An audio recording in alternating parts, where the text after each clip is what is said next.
One of the subjects you really like to talk about is the calories in, calories out. And this fits into everything we're talking about here today because, people start to decide to eat differently to impact their glucose differently. And then they might start thinking, okay, calories, what I was having before had this many calories. Now I'm taking in more calories.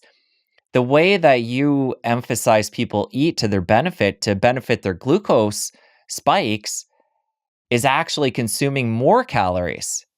So talk I'm about what, and that's nuance. I want you to talk about that. You go over that in the book, but let's talk about that specific instance and then calories in general. Let's pick that apart and debunk a lot of the myths there. Yeah. So I do not tell people to eat more calories. I mean, the one hack that actually tells you to add food is the hack about adding a vegetable-based starter to the beginning of your meals. And so a question I would get is like, well, wouldn't adding these calories from the vegetable starter make me gain weight? And actually the answer is no, because when you add calories from vegetables, number one, you're coating your intestine, so you're absorbing fewer of the calories of the rest of the meal. And number two, health doesn't happen in a vacuum on every food choice. Health is something that accumulates based on all the decisions you make in a week, a month, a year. And when you add those calories of vegetables, what you're doing is you're flattening your glucose curves. So overall, you're less hungry, you have fewer cravings for sweet foods. You have steadier energy, you sleep better. So it all combines to this situation where you're much healthier than before. And picking a food based on its number of calories is not really helpful. I mean, of course, if you compare a 1,000 calorie ice cream to 5,000 calorie ice cream, yeah, probably the 1,000 calorie ice cream is a better choice because it's just a volume thing. So calories are helpful in the way that they discuss volume or quantity. But if you compare 100 calories of a donut versus 100 calories of a Greek yogurt, the 100 calories here and there are not the same because the 100 calories of donuts are going to create a big glucose spike, then a big glucose crash. And over a day, this is going to make you have more cravings, be hungry, you're going to consume more food, your health is not going to be better. If you have the 100 calories of Greek yogurt instead, Greek yogurt does not spike your glucose levels because it's mostly protein and fat. Your glucose levels will be steadier, you won't have as many cravings, your hunger will be tamed, you'll have more energy. So overall, that accumulates to a situation where your body is healthier and potentially you lose weight because that's often one of the consequences of flattening your glucose curves.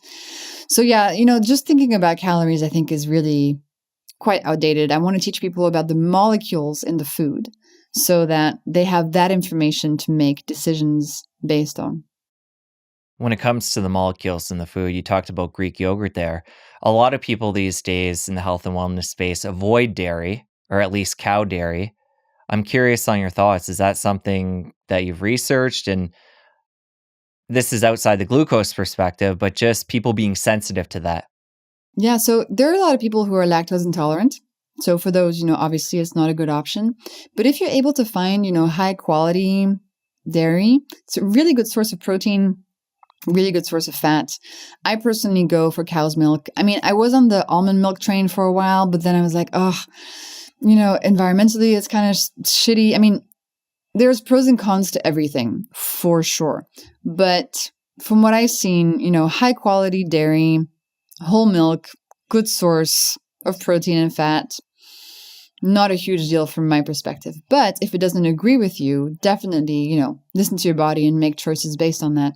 And there's cool studies showing, for example, the impact of glucose spikes versus dairy on acne. And we used to think that, acne and inflammatory-based diseases were largely driven by eating dairy. But now what we're starting to see is that actually, if you flatten your glucose spikes, you can avoid or reduce your acne without even taking out the dairy from your diet. So the conversation is shifting. I think the jury is still out. Listen to your body, see what works for you.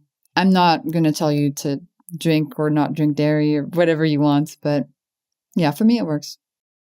And when people in your community start harnessing these hacks and controlling their glucose, how quickly do they start to see changes? How quickly does inflammation start to come down and they start to feel better? I wish I had like a study that could tell you exactly, but all I have are stories of people.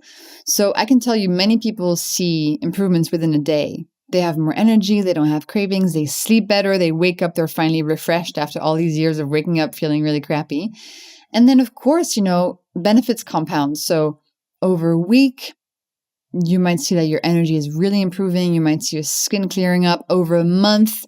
You might see, if you're a woman, more regular period, much easier premenstrual syndrome, fewer cramps, fewer mood swings. You might see weight loss. And then if you're, battling a chronic condition, it'll take weeks or months for you to see the difference. But people have been putting the diabetes into remission, for example, in a matter of months.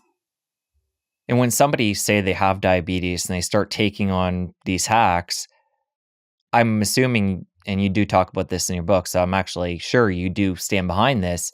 You want people to work with their doctor, because what's going to happen is if they're taking insulin in and they're starting to control their glucose, they could run into trouble. Yeah, so my work is to bring these scientific studies into the light and give them to people so they can use them as tools in their own healing. So 100%, whatever the condition you have is, bring to your doctor these studies that are in the book, tell them about the hacks, and make a plan with them to incorporate them in a way that you're still being monitored and medication is adjusted if necessary. But look at the studies, learn about the science, understand how this all works, and you'll get a much clearer picture of what you can do to improve your health when you understand the mechanisms behind all this. And that's what I hope, you read the book, and I hope that you felt that I was really trying to explain the science so that everybody was armed with this information. I'm not just, blurting out what to do. It's like, here's how your body works. I'm going to take you on this journey. And hopefully at the end, you're a bit more informed about your own biology. No, you did a great job of that. Like I was saying before, Jessie. You've taken this complicated science and made it easy for people to apply into their day-to-day life, which is just so needed. Thank you. Appreciate it. If you enjoyed that clip, press here for the full episode. I'll see you over there. 90% of the population has glucose spikes every day without knowing it. And so I dove into the research and I discovered that actually there were things I could do, principles I could use that would allow me